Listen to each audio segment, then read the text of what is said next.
On se retrouve aujourd'hui pour une vidéo sur la chromatographie. Donc un petit peu de matériel, donc disponible en cuisine. Donc une règle, un mouchoir en papier ou un filtre à café, du sopalin, hein, du moment que ça s'imbibe bien d'eau, on va voir ça ensemble. Un crayon papier, un support quelconque, ça peut être un crayon, du scotch, des ciseaux. Moi j'ai choisi un bocal comme cuve, on peut prendre un verre, ce qu'on veut.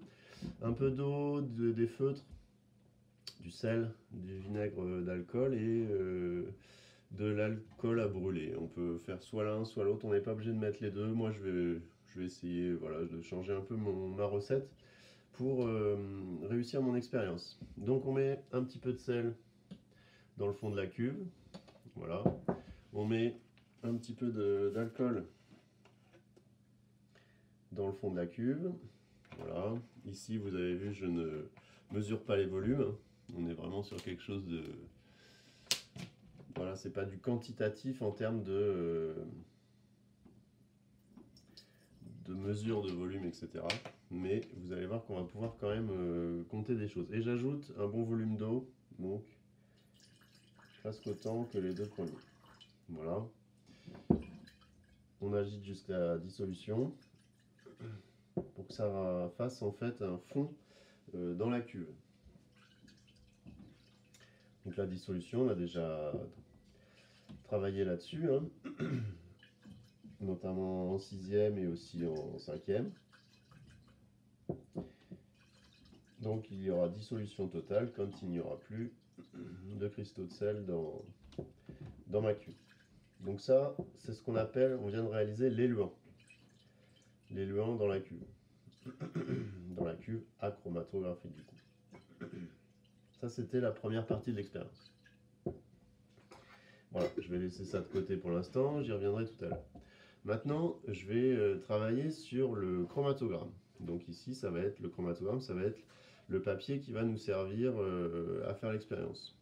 Donc je peux l'utiliser, vous voyez, dans les deux sens. Je vais éviter qu'il touche le bord de la cuve. Donc je vais découper ici mon papier pour que ça ne vienne pas gêner à l'expérience.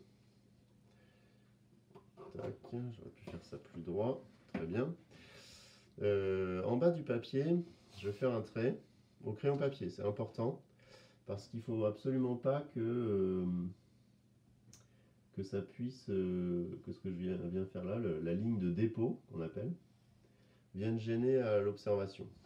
Donc ici, je vais déposer plusieurs couleurs, donc admettons du rouge, du bleu, du vert, du jaune par exemple. On peut essayer de faire ça. Alors vous pouvez aussi le faire avec des colorants alimentaires à la maison si vous préférez. Et on va essayer de répartir les tâches pour que... alors pas trop près du bord. Pour que elles ne se mélangent pas.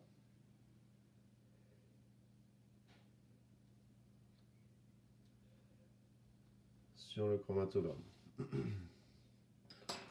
Donc voilà, ensuite on vient précisément...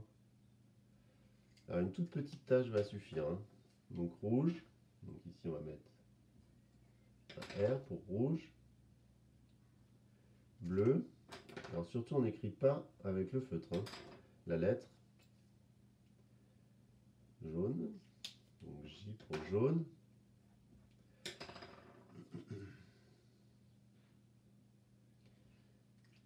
voilà, vert, bon on peut ajouter du violet, peut-être pas, du rose non plus, sinon je vais avoir la même lettre, tiens du noir, ça peut être intéressant de voir ce qu'il y a, ah, le noir, peut-être, voilà, du noir. Je vais ajouter du noir, voilà. Donc voilà, j'ai préparé ça pour ma petite cuve. Maintenant, je prépare mon morceau de scotch parce que je vais devoir régler la hauteur. Alors pourquoi je vais devoir régler la hauteur? Parce qu'il faut qu'ici, la ligne de dépôt qu'on a tracée au crayon papier soit au-dessus de la ligne de front de solvant. Donc ça veut dire que quand je vais venir déposer mon papier là, il va falloir que donc je vais peut-être en couper un bout d'ailleurs, sinon ça va gêner. Quand je vais venir déposer mon papier, donc moi j'ai l'habitude de l'enrouler sur lui-même pour que ça fonctionne bien. Alors il faut que ce soit bien à l'horizontale, hein. C'est important. Voilà, là je devrais pas être mal. On va regarder ce que ça donne. Là je devrais juste tremper dans mon élément sans que la ligne de dépôt soit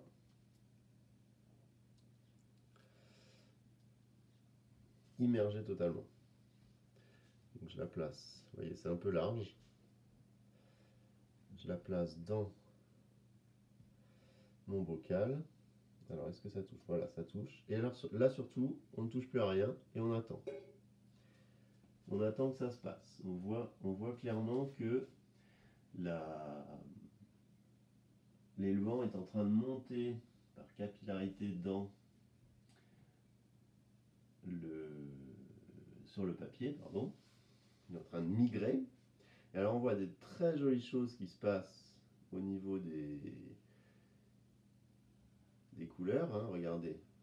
Bon, alors, on a peut-être un petit problème avec le rouge, hein, parce qu'on s'approche du bord, mais bon, on va laisser le temps nécessaire, en général un petit quart d'heure. Donc plus en fait on va diversifier les solvants, parce que là on a mis de l'eau, de l'alcool, du vinaigre, mais il y a de l'alcool aussi là-dedans. Donc il va se passer des choses, et en fait on va chercher à décomposer finalement les différentes couleurs, les différents colorants qui sont dans ces feutres, dans ces encres, de ces feutres. Alors on peut faire de même avec les bonbons, hein. D'ailleurs il y aura une activité qui vous sera proposée sur les bonbons très prochainement, de manière à ce que vous puissiez identifier les colorants qui sont dans les bonbons, de la même manière que nous sommes en train d'essayer d'identifier les colorants qui sont présents dans les encres de ces feutres. Donc c'est vrai que ça prend un peu de temps. Donc ça, en termes de critique ou d'inconvénients, ça fait partie des inconvénients majeurs, hein, qu'il faut citer sur les techniques de séparation. Donc par contre, là, on est sur des techniques de séparation de mélange homogène. Donc vous avez pu faire une de ces techniques la semaine dernière grâce à l'énergie solaire, puisque vous avez, grâce à la cuve à distillation solaire, vous avez pu séparer vos mélanges préparés de sucre, de mélange de sucre et d'eau sucrée et d'eau salée. Et là, donc ça, c'est une autre technique qu'on peut utiliser pour séparer les constituants de mélanges homogènes que sont les encres.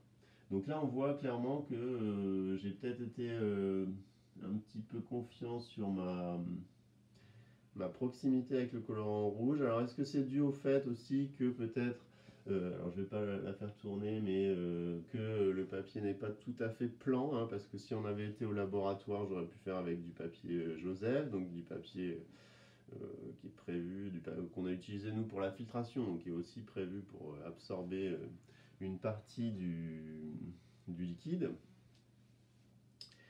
Et ici donc le colorant rouge, je ne sais pas où est-ce qu'on va aller, mais alors on voit aussi que ça monte, que l'élan il monte peut-être plus vite à droite qu'à gauche, donc ça peut être un problème, hein, parce que normalement la ligne de front de l'élan finalement, elle doit être bien à l'horizontale, hein. Donc je ne sais pas si on la voit sur la vidéo. Donc vous pouvez faire tout à fait cette expérience chez vous. Alors on peut déjà tirer quelques conclusions là sur la séparation par rapport au point de départ. On voit que il y a des coïncidences de couleurs entre les différents niveaux. Donc évidemment, il faut laisser totalement se terminer cette migration. Hein. Donc totalement, ce serait que la ligne de front de solvant arrive quasiment jusqu'en haut. Et ici, on voit que le colorant vert est en train de se décomposer et on voit des couleurs qui ressemblent un peu à d'autres taches qui sont faites par les autres colorants. Alors, il n'y a pas de coïncidence avec, on voit que le colorant rouge monte en ligne droite ainsi que le violet, mais c'est vrai qu'il y a quelque chose avec peut-être le jaune, le bleu qui est en train de se passer avec le vert. Donc, en fonction des feutres que vous pouvez utiliser, vous pouvez aussi utiliser des gros feutres, hein, faire les choses en grand, pourquoi pas, il vous faudra plus de temps. Mais ici, vous allez pouvoir en fait identifier que dans le colorant vert, peut-être il y a différents colorants. Notamment ici, on voit clairement que la couleur bleue est en train de migrer à la même hauteur. Regardez, la même hauteur. Là, on est toujours sur la ligne de front de solvant. Le bleu étant le plus haut, le violet s'est quasiment arrêté, le rouge il s'est arrêté aussi. Alors c'est peut-être dû à la proximité du bord. Le jaune il est en train de s'arrêter, il n'est pas du tout arrivé à la ligne de front de solvant, alors que le bleu est ici, et regardez dans le vert il y a aussi hein, la même hauteur. Donc il faudra repérer quand on va sortir la cuve, quand on va sortir le chromatogramme de la cuve, il faudra repérer tout ça, faire un trait en haut.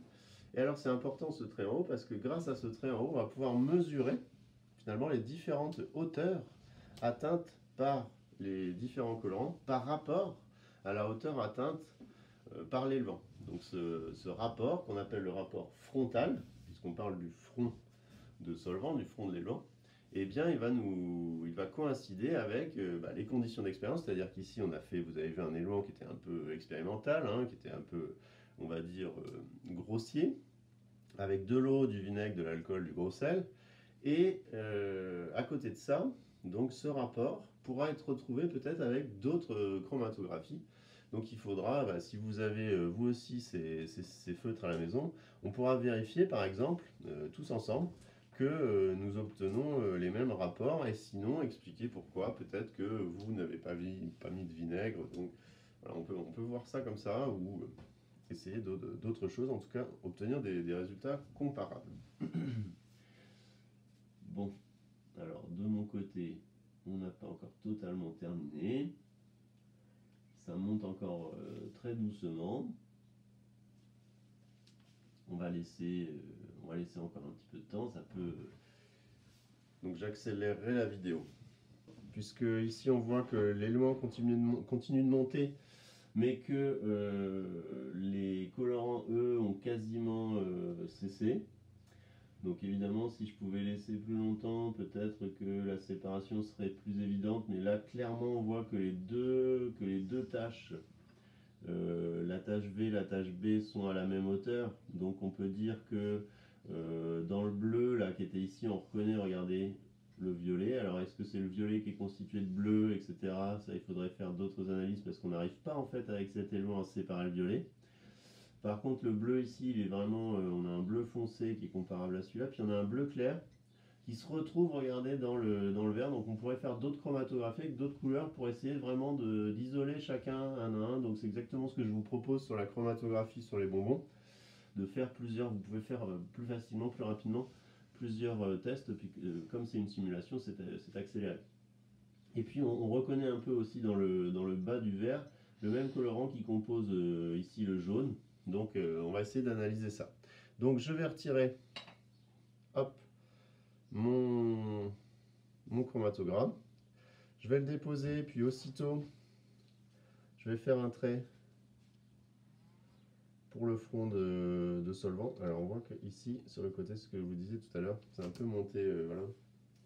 Donc le rapport frontal va être faussé. Et puis on va laisser sécher. Voilà. Mais tout de suite on voit que sur ce chromatogramme, on voit qu'ici on a cette couleur qui se retrouve. Donc il y avait dans le vert, il y avait le même bleu clair que celui qu'on a isolé dans le bleu. Et dans le bleu, il y avait un autre bleu, un bleu foncé, qui se retrouve aussi dans le violet. Donc on voit que, en fait, on a réussi à séparer ces mélanges homogènes qui étaient les encres des stylos et à les identifier. On voit que le rouge, peut-être il faudrait refaire, peut-être le centrer, le mettre ailleurs, ou mettre plus d'espace, ou garder une chromatographie plus large, plus vaste, parce que là on voit que le bord a peut-être faussé l'analyse.